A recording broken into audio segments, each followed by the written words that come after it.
Giggity. Oh, Lord. Speak for yourself. Yeah, I was gonna say. Oh, I Lord. was gonna say, please, Dad, can I have another? Wait, why am I being referred to as Dad? This just went I wasn't talking to complete. you. Oh, Oh. okay. All right. Maybe I... Just got Moving very on. specific.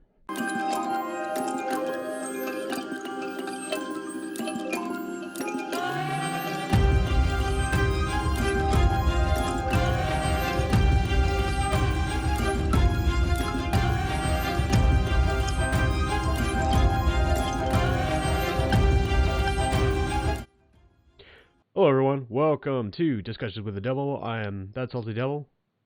I am Mouthy Midget. And I am apeshit. Yeah. Term of endearment. We love you. All right, so I usually take on the responsibility of talking about, what we're going to be discussing, but I think I'm going to I'm going to defer to one of the two of you, and I will just kind of pick up where you guys might trail off. So I'll let you explain. Okay. Joe's like, oh shit. Well, the issue with that is, I don't know what we're talking about. So, Oh. Did we not just go over this for the last hour, dude? you also got to realize I'm a night owl and I won't be awake until 5 p.m. Yeah, I used to be like that. I've pretty much been like that my whole life. Basic rundown. Anybody who's listening or anybody who's watching on YouTube right now, I'm sure is aware of the current situation going on between Vox Media, that's VOX, not FOX. Oh, yeah. Okay. Anybody who they're probably aware of what's going on between one of the employees of Vox named Carlos Maza and the kind of war that he started with Steven Crowder and the subsequent, collateral damage that has been thousands of channels being taken down that really had nothing to do with, the issues that Carlos had with Steven, even though he said that, his issue wasn't with Steven Crowder, it was with YouTube as a whole. So I want to just kind of, go over that and kind of get some conversation going as to various aspects of his complaint, Crowder's rebuttal, and the actions taken by YouTube, because I think there are a lot of very deep elements going on here that really aren't being brought up to the surface that I think if they were it would make the situation a lot easier for everybody involved, be it directly or indirectly, because like I said, there's potential, as we've seen, there's potential for smaller creators unfortunately becoming collateral damage because, somebody got their feelings hurt. With everything going on between, YouTube and Vox and everything, like I can understand their actions, but at the same time, they're really just shooting themselves in the foot. Yeah. Because then all that's going to do is encourage people to go to the alternatives. Because you have D Live, you have Twitch. You have Daily Motion, which I actually just made an account with Daily Motion in case this all goes to hell.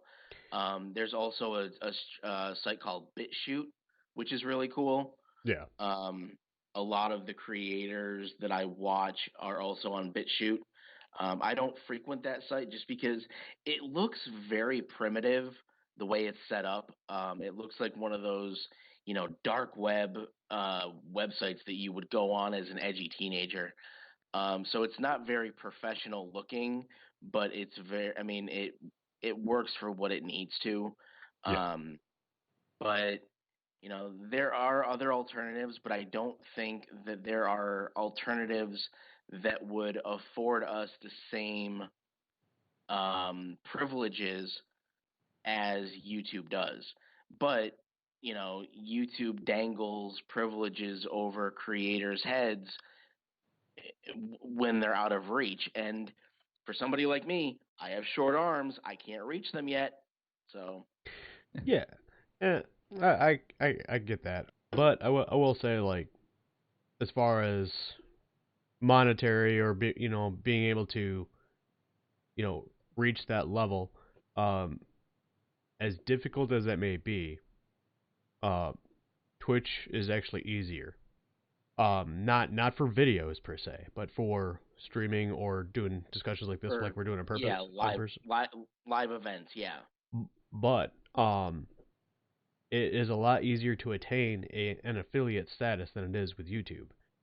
Um, so you got to think with process of growth and everything. That would be one way to go.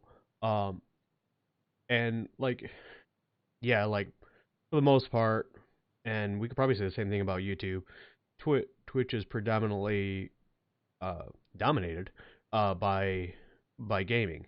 However, there are other things that people do on Twitch and on YouTube that have many benefits. Like there are some people that go on there and they do stuff like this where we talk live and Yeah. all that stuff. Then there's also people that do art and music and all that Yep. stuff on Twitch, and they Yeah. just do it live.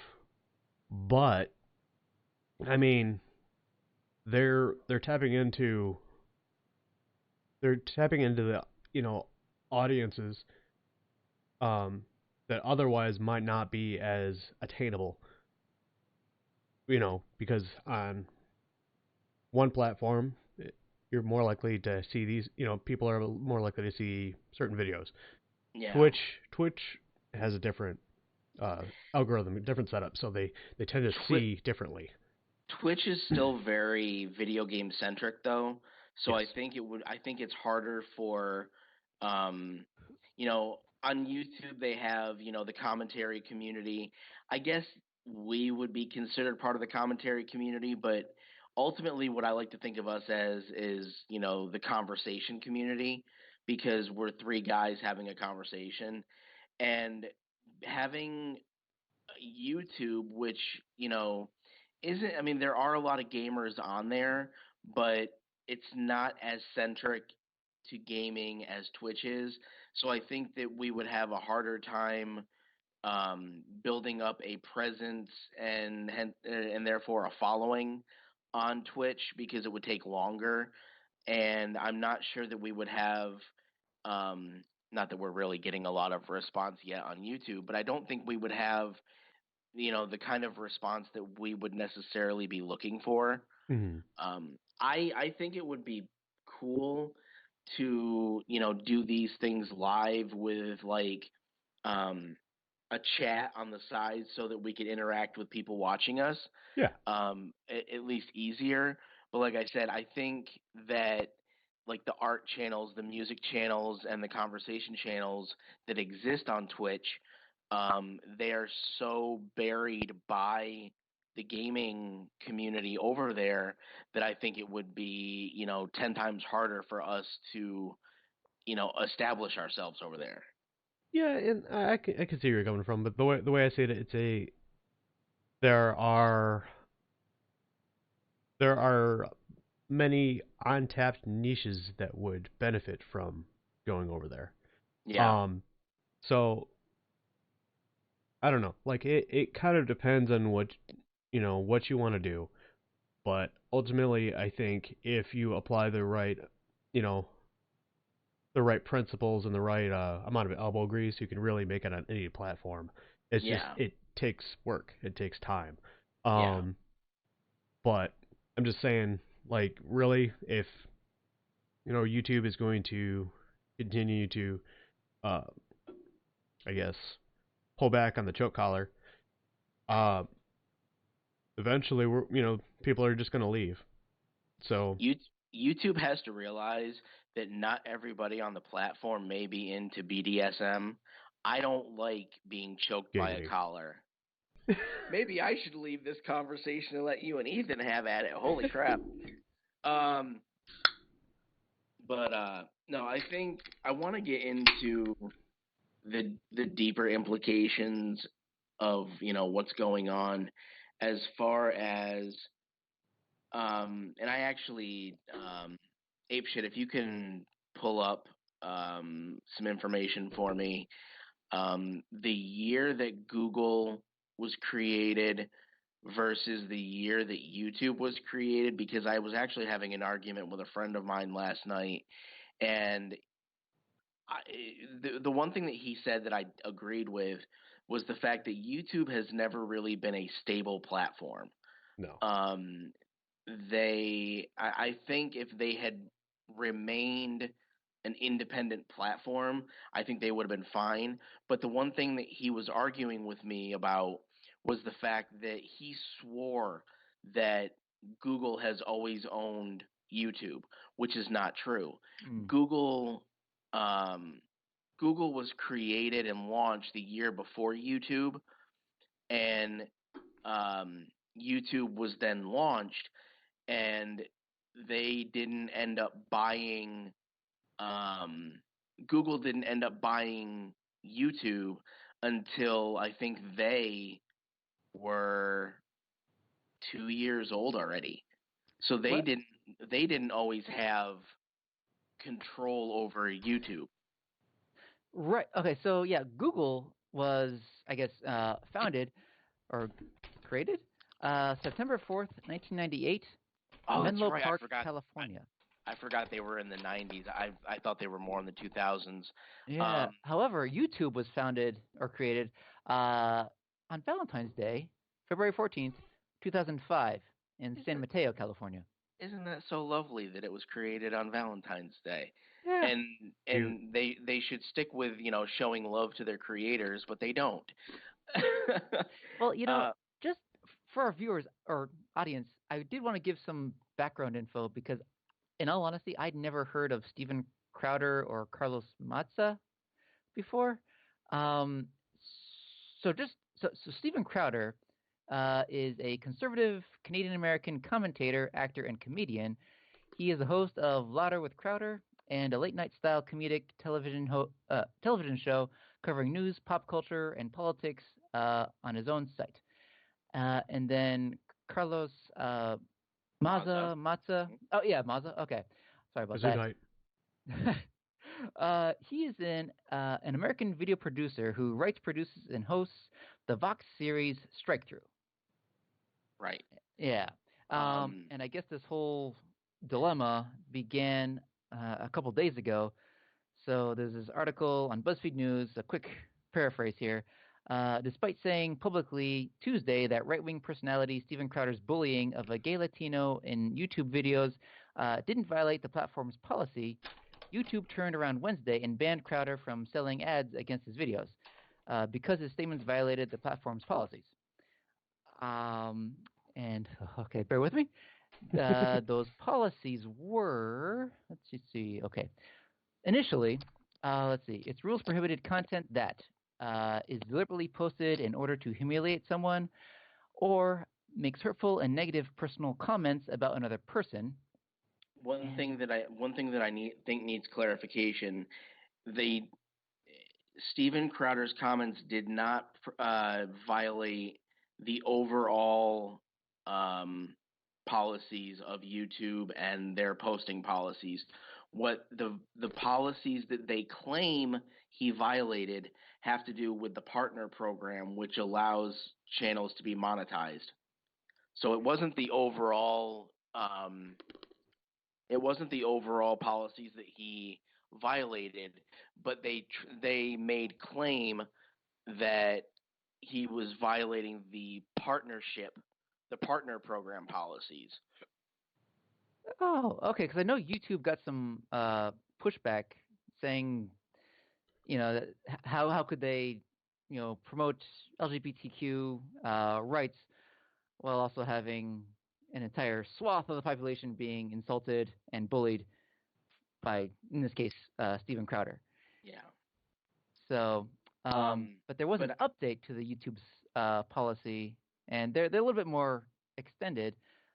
These changes include explicitly banning videos alleging that one group is superior in order to justify discrimination, segregation, or exclusion based on qualities such as age, gender, race, religion, or sexual orientation. Point 2, an explicit ban on videos that glorify Nazi ideology.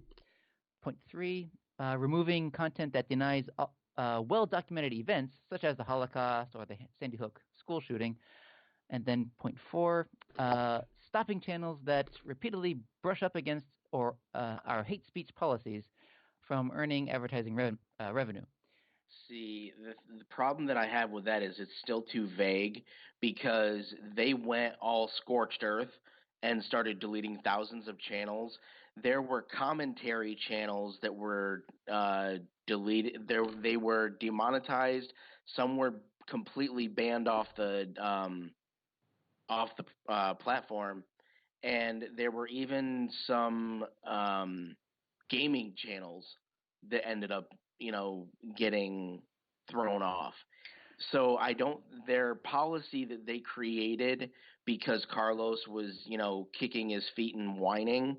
The policy that they created in that instant, it's not specific enough so that these channels who have been around for years all of a sudden got dinged for something that they didn't even know existed yet, because some of the videos that were some of the individual videos that were being deleted were from, I think, 2014 and 2015. So those videos have been on there, and all of a sudden, they're being taken down, and the entire channel is being jeopardized for it. So this was a gross reaction to somebody who had a personal vendetta against one person. So the entire community had to suffer. Well, wait a minute. Well, you have to separate Carlos Maza from the reaction that YouTube had. YouTube, I think, went a little overboard. YouTube's response was a response to the kicking and screaming that Carlos Maza did, because each step they took was still not good enough for him. And as I was talking to you before we started recording, if you look at some of Tim Pool's videos, he actually explains where, YouTube was, doing what they could within the context of their guidelines, but Carlos went all scorched earth and wanted people just completely gone that, hurt his feelings. And again, that may be part of it, but also after every time Crowder would post his so-called debunking videos, Carlos Maza would receive tweets and Instagram messages, like death threats. And okay, but this is true, and I'll agree with you on that. But the problem there is he's saying that Crowder is inciting violence and making these people go and harass him, where Crowder says anytime Crowder talks about any person, if it's in a negative way, he will tell his viewers, this is just my opinion and my interpretation. Do not go and dox this person. He is vehemently against doxing and harassment. He says it on his videos. So Carlos has no argument in that respect. Yeah, but also Crowder isn't a babysitter for all of his viewers. So he can say whatever he wants, but then his viewers, if they go out and incite hatred and violence and oppression. But you're making my argument for me, because you're proving that Crowder, can't. People are going to react the way they want to react. Crowder is covering his own rear end by saying, "Don't go do this. It's not going to, do anything. It's not, the purpose of me talking about it. It's just me debunking what he's saying and proving him wrong." So, No, he was insulting too. Well, no, he really wasn't, because if you're talking about the adjectives that he used to describe Maza, we were all talking about this off the recording, where Maza refers to himself as those things. And one of the things that I wanted to jump into was the difference between, comedy and insults, because there have been nicknames that I have given myself that my friends very, comfortably use, and I'm fine with that.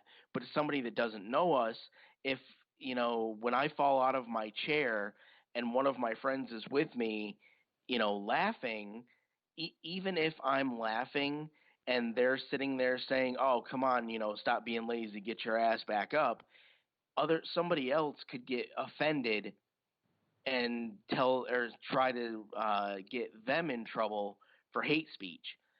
Carlos is being hypocritical because he's using these adjectives to describe himself, but as soon as somebody else uses them, he calls it hate speech.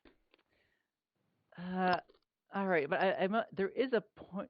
There is a difference between ownership of a name or appellative. No, there's not. There's absolutely not, especially since Crowder promotes himself as a comedian. If George Carlin were alive today, they would do the same thing to George Carlin, because George Carlin has, bits where he uses, ethnic slurs and, the 7 dirty words, I think it is. If he were alive today, he would be going through the same thing. So ownership or not, if you refer to yourself as something, you have to be willing to accept when other people start referring to you as that. But again, I'm not sure if Crowder was taking it in a lighter tone. I don't think it was a friendly jest. It doesn't have to be. He was using it as comedy, and comedy, just like hate speech, is subjective, because what I think is funny, maybe you guys don't. Or if somebody is quote unquote being insulting to me and I don't see it as an insult, but you guys do, it's subjective. Okay, but the activities or the actions that someone else takes, like drawing a swastika on a synagogue or burning a cross, those aren't objective. That's actual hate. Okay, but that's not, you're going off script, in the sense that that's not within the context of what we're talking about. We're talking about the fact that Carlos Maza used these things to describe himself, but then he got all whiny and hurt that somebody else was using them in a comedic way. So there's no owner. Sure he was comedic. Crowder, I've seen some of his videos. Okay, he but has kind of a more serious tone. Okay, but like I just said, comedy is subjective. Maybe what you find funny, I won't, and the vice versa. So it's in the context of comedy, and Maza has to be, ready if he because, okay, when I was in my days of going out drinking, I would go to a bar where I grew up, and one of the bartenders on Wednesdays when I would go out, I think it was $2 a night, but one of the bartenders, who was a great friend of mine, because they call Wednesday Hump Day, he actually had the owner of the bar take blue tape and create what looked like a handicap parking spot on the dance floor where I usually, parked myself, and I thought it was funny as hell and I loved it. But he would regularly refer to Wednesdays as Hump the Handicap Day. I never found that offensive. So if I'm making fun of myself or being self-deprecating, I can't be offended if somebody else sees me doing that and joins in. Okay, but I want to know. But there are different intentions. Like, some intentions are to make people laugh, while there are other intentions that are intended to segregate. Again, it's subjective based on your feelings. How you feel about it doesn't mean dick, because I don't think Hitler was joking. Okay, well, that's going to have to be edited out, because if we actually say that, the algorithm will pick it up and we'll get hurt. Okay, then I don't think fascists are joking. But okay, going along the lines of fascism, people who consider themselves with this group Antifa, anti-fascist, the actions that they're taking against people are authoritarian and fascistic. So they're basically taking the same actions that they say that they're, that they're against. What do they do? They're extremely violent, and watch any Antifa or any crowd where Antifa is. They completely destroyed a college campus because they didn't like somebody who was appearing there to speak. And these people from Antifa didn't even go to this college. I have to admit, yeah, I don't agree with their violent means, but let's see, okay. It says here, yeah, they do stand for peace and inclusivity, but yeah, that it does say, but often their methods are violent.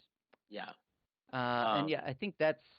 But I hope that's just. But to stay on topic of the issue of between Maza and Crowder, I need to stand my ground and say that, if Carlos is going to use those words in a self-deprecating way, because I guarantee he uses them in a loose kind of humor way for his friends and for anybody, but he's using them on a public platform.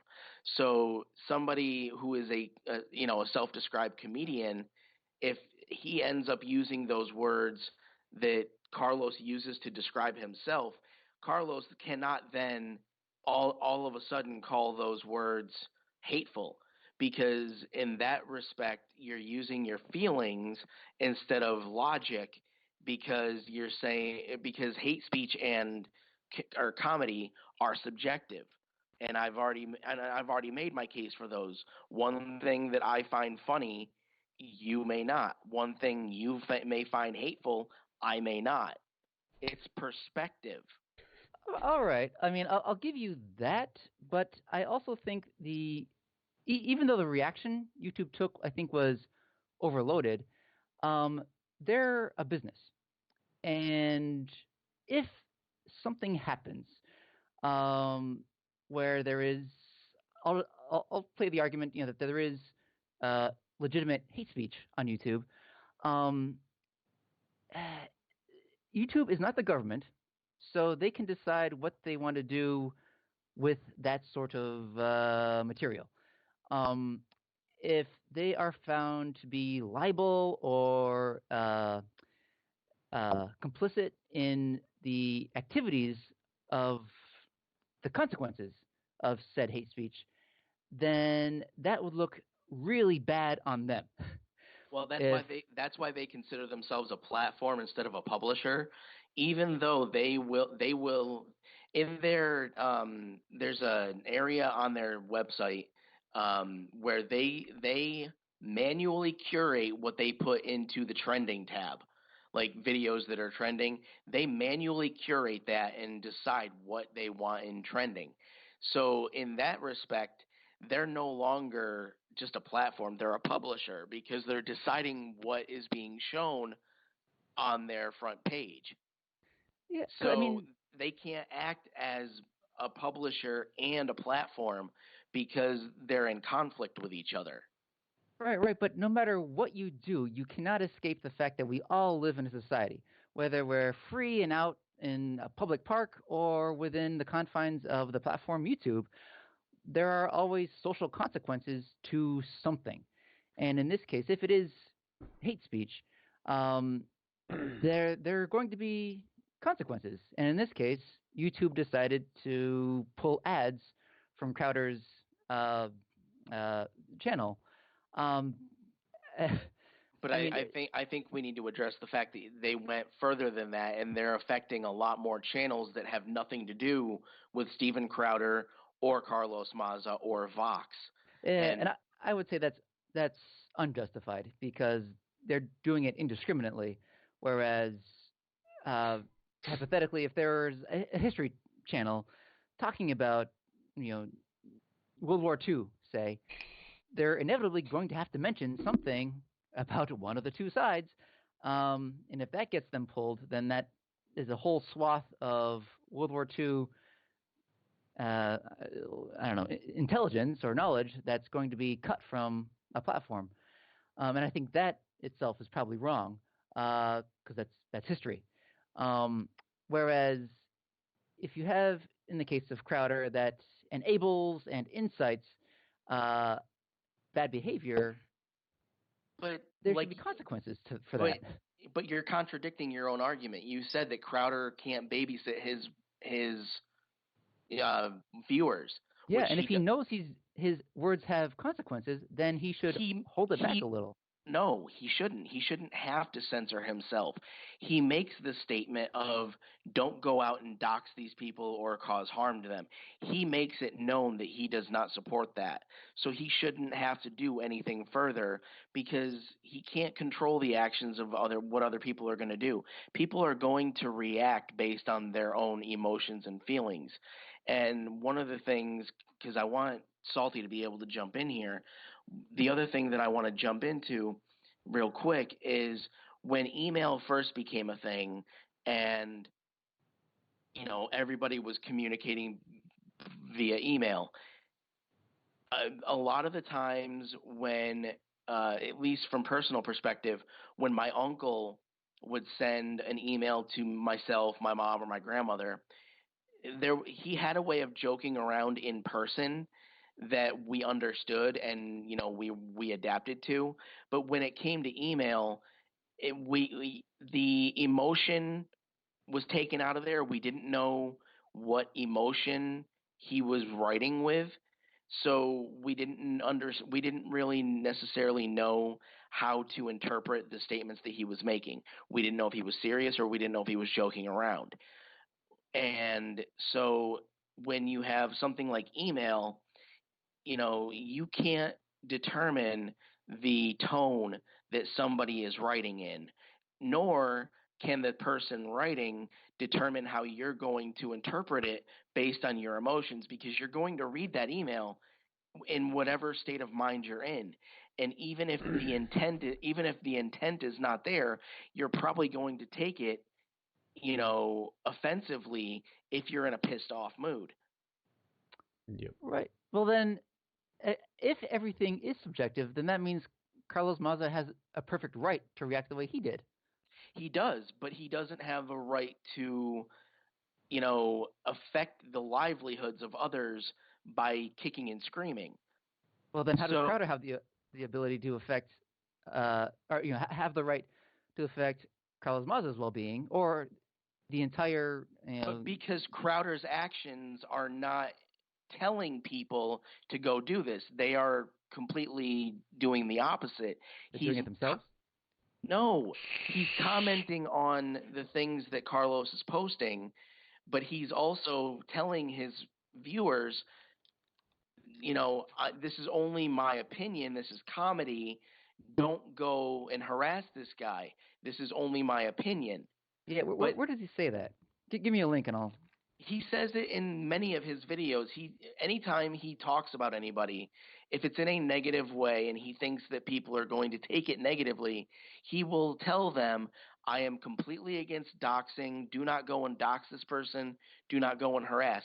In his most recent video, he talks about it, especially with this controversy going on. So he says it, and YouTube has admitted that they know he says it, because he's actually spoken face-to-face with Susan Wojcicki, who is the CEO, and he's actually asked her, am I in violation? She goes, no, you are not. And this is completely unrelated to the Maza thing, because Crowder has been attacked by multiple people. So he makes sure that he is not in violation of doing this. But YouTube understands, as they stated on Twitter, that they know that he's, just perpetuating comedy, and that, he's not inciting people. He's not saying, go do X, to Y. He's not saying that. he's giving his opinion about the things that Maza is posting, but these people that are watching him, even though he says don't go harass this person, he can't control them. Yeah, because I don't know. I guess my argument is that when you have the right of free speech, that means you have both the freedom and the responsibility. And I just don't know if it's responsible to be promoting, insults and again, interpretively, hate speech when people actually go out and threaten people. Okay, but Crowder can't automatically assume that his, audience is going to be violent.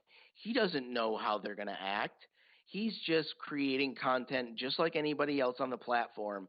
But along with your, your statement about, there's the responsibility of how to respond, Maza complained so much that YouTube took the action of creating a brand new policy that none of us knew about until they posted it on their Twitter. And now thousands of channels who had nothing to do with this are gone. So Maza needs to be held accountable for the actions that he took that led to the actions of YouTube, because he was directly telling YouTube to take action. Whereas Crowder has been completely anti to that. He said, this is just my opinion, do not go harass this guy. Whereas Maza said, YouTube, you need to do X. Yeah, I don't know. I mean, I think that X should have been more specific to Crowder as opposed to punishing the entire platform. That's my argument as to why Maza needs to be held accountable, because he just screwed the livelihoods of so many people because he was bitching and complaining because of comedy that he didn't find funny. Well, it takes two to tango. Then if Maza's accountable, then so should Crowder. In a sense, yes, but Crowder shows his accountability by stating, this is just my opinion. I am not a reporter, nor am I nor am I somebody who works in news. I'm just a commentator and a comedian. So the fact that somebody doesn't find him funny does not mean that they can take the actions that Maza did that led to what YouTube did. Mm-hmm. I guess I'll start from the top. Branding yourself, calling yourself a certain thing or whatever, that's fine. The difference is when it's something that is potentially insulting to other people, they for one do not have the right to direct it at you. Whereas like if I make fun of myself, I can do that. Okay, that's but different. let me ask you this: if Carlos refers to himself as a lispy Mexican queer, shouldn't he be open to the fact that somebody else is going to use that against him? Or not necessarily against him, but use that in the same way to describe him? Why should he get offended by somebody else using the same adjectives that he uses to describe himself? Because it's different. You're able to make fun of yourself. When it comes from another place, it is unwarranted. But on top of that, I don't approve of the actions either. Um, I don't I don't approve of trying to get YouTube to act on something so trivial. Um, Now I'm not saying his the feelings aren't valid, because they essentially are, but the reactions, no, that's completely different. Yep. I had more, but I can't remember because we keep backtracking. So I just I'll go back to using myself as an example. If I refer to myself as something, I can't then expect somebody else not to use that to refer to me. And the example I will give is when I first moved out of New York, I was living with a friend in Tennessee. And that meant I was living with her 6 kids, and her boyfriend. and one of her kids was autistic, and he does. And as I'm sure you guys understand about people with autism, they don't they don't necessarily know how to interpret social cues. So the way that myself and my friend Nicole would interact with each other, to to to somebody who was unaware, it sounded like, you know, we were insulting each other. Yeah. So even though her son knew that we were not, aggressively insulting each other, he knew we were doing it in a comedic way. He thought that it was okay for him to use the same, terms as Nicole and I were using, and he would refer to me as certain things that Nicole would refer to me as. Now, on its surface, I don't mind that, but a child shouldn't be. I mean, traditionally, a child really shouldn't be referring to an adult in certain ways. Mm-hmm. Um, in just out of respect. I'm not saying that he was wrong for trying to joke around, but he didn't. Or he was 12 and didn't understand the context of the words that he was using. Yeah. Whereas Crowder and Maza are two adults, they understand the context of the words. So Maza should have understood the context of the adjectives he was using to describe himself, and he should have realized that somebody could come along and try and use those same words in the same, joking manner that he used them. My my whole interpretation is relatively different. Like I find that conversations, no matter the context, depending on where you're at and everything, it's not so simple as, you know, as one person's intent, or um is it may be something as simple as a discussion like we're doing now. Hmm. But if somebody brings something up and they intend on one thing, um that doesn't mean that's how everybody's going to, see it. Yes, that is in fact, subjective. Hmm. um I guess where a lot of people lack, and I can't exclude myself from that because sometimes, I fall into this trap too, is lack of adaptability. Um, there are certain things that should, at least in my opinion and my perspective, that should never be taught, or I guess touched upon, at least not in the manner to which, where an outsider looking in would be able to perceive it in a negative connotation. Okay, but So, how are you going to be able to interpret how somebody who you're not interacting with, how are you going to be able to interpret how they're going to see it? Because what you're basically saying is thing like, and I know that this isn't what you mean, but the way that it's coming across, at least in my interpretation, is there are things that you think should not be, you know, used in certain ways.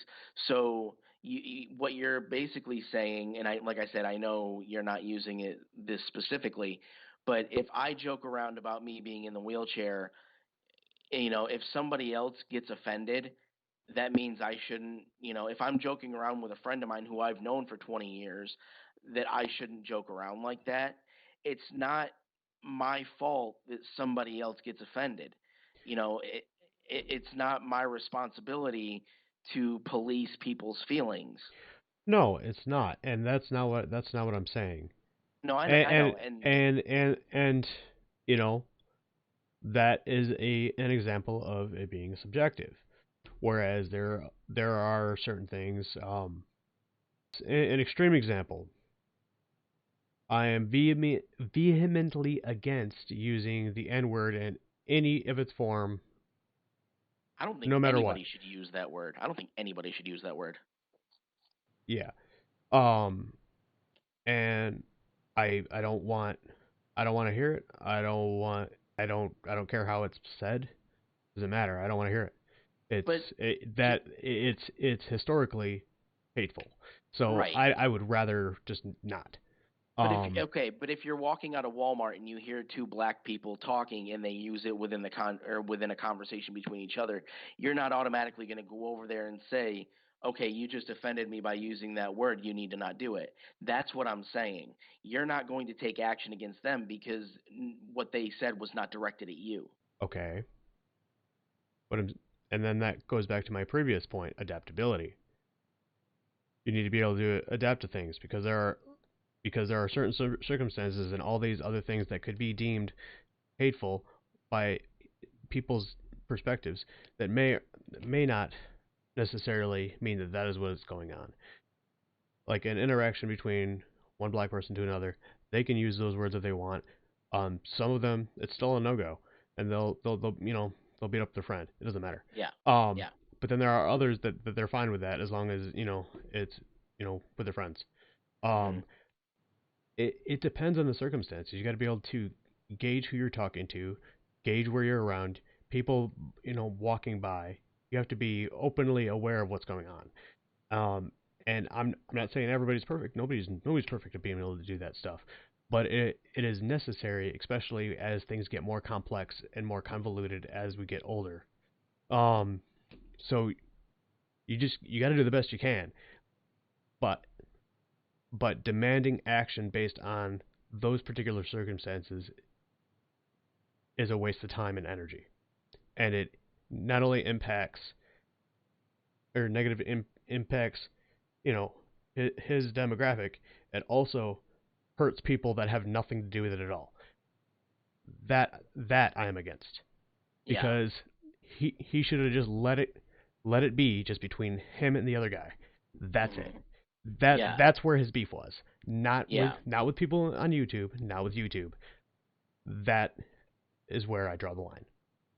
Yeah. And I agree with that. And but like I said, this whole new policy that YouTube decided to create that now affects everybody. It's like this this guy, like one of the tweets that Maza sent out. He goes, "I don't want Crowder removed from the platform because I know as soon as as soon as he gets removed, I'm going to receive more hate." So he knew what his rhetoric and what his actions, he knew the results. He knew what was going to happen. So that, and like I said, or like you said, in that case, he should have kept it off Twitter. He should have messaged either YouTube directly or Steven directly and kept it between the three of them.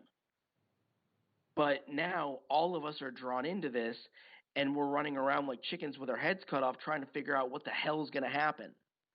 Mm. And I don't like that. And that's why I say people need to approach things more with logic than emotions, because Carlos's emotions are what have led to this. Because, like I said, Stephen has repeatedly said of anybody that he's talked about, do not go and harass these people, do not go and dox these people. I do not condone that. He says that in several videos. And so he does his part trying to um, minimize the harm of the people that he's talking about, especially if it's in a negative way, because there's a journalistic integrity aspect to minimize the harm of the person that you're reporting on or talking about. And Crowder's not a journalist, so while he doesn't have to abide by that journalistic principle, he does. He says, "Don't go do this to that person. I don't condone it." Whereas Carlos, like I said, went all completely batshit crazy, and now he's affected hundreds of thousands of people. Mm. I feel like we're arguing the same point. Well, Um, and but I think that's the problem. We all are, but we're not. I think there's like an element missing that brings it all together so that we all are understanding because I think we're all, like you said, let me breathe for a second because I'm starting to trip over my words. We're all arguing the same point, but we're coming at it from different perspectives, and I think those different perspectives are causing, confusion that, none of us condone hate speech. Mm-hmm. But personally, I think you have to be of the mindset that, like I keep saying, hate speech and comedy individually should be seen as something that is subjective. They are not one and the same. Hate speech is not comedy. Comedy is not hate speech. But I think that they need to be seen subjectively so that you understand the context of something and don't completely lose your freaking mind and affect people that weren't, originally affected by this. Because there was one guy that I watch, he actually put out a video that said a message to Carlos Maza, and he said, dude, you do not realize what you've just done by going on a Twitter tirade. He goes, the only thing that you have done to yourself or to this uh, process is you just made so many more people aware of who you are that didn't give a shit who you were before. And that's ultimately the only thing that he accomplished was he put his name out there, and he's got to deal with the blowback because not everybody's going to react the way that he wants them to react.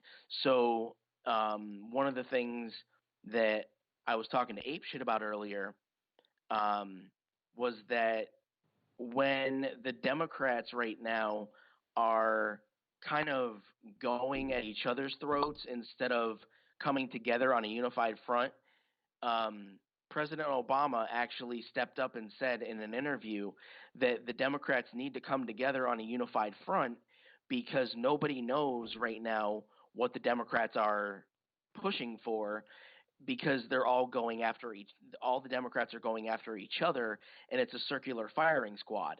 They're all aimed at each other instead of realizing that their actions are not for the betterment of the larger community. And yep. I think reacting out of emotion on the as far as Carlos goes, it has greatly affected YouTube. And I know that people are going to say, well, putting that policy into place is YouTube shooting itself in the foot. I think YouTube can shoot itself in the foot on its own. I don't think it needs somebody like Carlos Maza to, make it shoot itself in the foot. Yeah. But I think that Carlos needs to be held accountable for his actions, because he's going to have so many people whose channels were just completely obliterated because of something that he had, a personal beef he had with a person and a company. Mm-hmm. So I think he needs to expect, and I think he needs to accept the blowback that he's going to get, because it's going to be nonstop. I guess kind of to add on to my previous point, or rather bring clarification to it. In order to be adaptable, you have to kind of have the ability to be fluid between both objectivity and subjectivity. Because I find like you really, unless you're like doing like complex mathematics, you really don't want to be an just one. You kind of want to be able to bounce back and forth or maintain a balance between the two, because emotion is important. However, also logic. There has to be a balance between the two, because you can't go all emotion and you can't go all logic. You go all logic, you sound like a robot. You go all emotional, you do something rash. If you go somewhere in the middle, you're able to come up with a logical reaction or solution, while at the same time take into account both the benefit of not just yourself but the people that are involved, making it to where it is a mutually beneficial decision. So that way, like, it could be something as simple as, okay, so we part ways. Okay, done. You know, I can do my thing, you can do your thing, and we're good. I But think how? that's But as far as the nerd world goes. I think that's why Spock was such a relatable character, because he was half Vulcan, half human, but his reactions. I mean, I think a reaction inherently, any reaction is based on emotion. So, Lieutenant Commander Data from Next Generation, he never had any real reactions to anything because he was. And I'm gonna ape shit. You're gonna have to correct me. Was he a cyborg? Uh, Data, I believe, was a robot. Okay, so he was a robot. So he approached things with logic because that was what he was forced to do based on his biology. And I use biology loosely because I know that he wasn't a biological being. Um, but as far as Spock goes, Spock was half human, half Vulcan. He usually let his Vulcan side take over, but I think when anybody has a reaction to anything is going to be inherently out of emotion, mhm. because I think that's what reactions are. They are out of emotion. But you need to have a balance between Vulcan and human to be a balanced person. And I don't think that was properly exhibited here. I don't think there was any balance between the two. Yep, and that's exactly what I'm saying. Now, I can't claim to know the reference I'm because I sorry. I try to relate things so that I can better verbalize them. So if I make a reference that you don't understand, I do apologize. no, I get it. Like I know who Spock is and I know who Data is, but I was never much into Star Trek personally. Um, not not dogging on anybody who does. I Right, just right. I don't understand all the references with that. Hmm. So I can't really say I relate necessarily. Um, but, but yeah, that's essentially my point. There has to be a balance. I will say, however, I feel that not every reaction is emotional. Sometimes they are logical. Um, I guess prime example. All right, fine. You know what? I'll go back. I'll go back to my mental space of military. Okay. Somebody attacks your camp or attacks a camp nearby. Hmm. Um, you receive a mission in order to basically retaliate. It is not out of emotion. It is out of military gain. So it's logical. So it's like, okay, so now we know that this enemy is in this area. We need to take them out. Um, it is pretty much nothing to do with emotion. At least not when it comes to the planning stage. I guess it kind of depends on your perspective. Again, reusing that word on how everything unfolds. Yeah. So yeah, a lot of times, yes, reactions are emotional, but there are some, reactions that involve just being like, okay, so this, and this happened. What should be my next action? Okay, but It may not be an immediate reaction, but it is still a reaction. I think that I still think that reactions themselves are emotional. I think that I think deciding what action to take is the logic part of it, and the reaction itself is emotional. So like I said, it depends on perspective. Right. So like I can see where you can get that, but I don't 100% agree. Maybe like 75%. From my perspective, just to sum up what I can, I would argue if you're with friends, you have a mutual respect, and you're playful, say whatever the hell you want. Um, if it's not the case, then things need to act proportionally. I would, in all honesty, as a YouTube creator, albeit small, I would have preferred this whole Crowder Maza debacle to be self-contained. But I don't know. I guess I'm glad people are aware of it, but I wish I wish YouTube's reaction hadn't been quite so drastic. Because I don't think that's fair.